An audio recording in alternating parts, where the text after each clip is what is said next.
Welcome! If you're tired of seeing constant notifications about active downloads in your Google Chrome app, you're in the right place.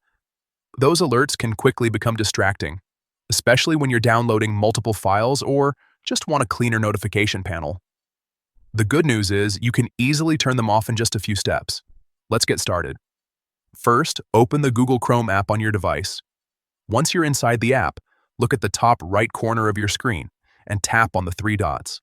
This opens the main menu where you'll find several options to customize your browsing experience. From that menu, scroll down and tap on Settings.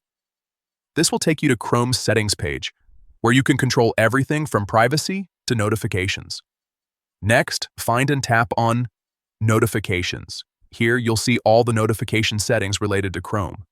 Make sure that Allow Notifications is turned on.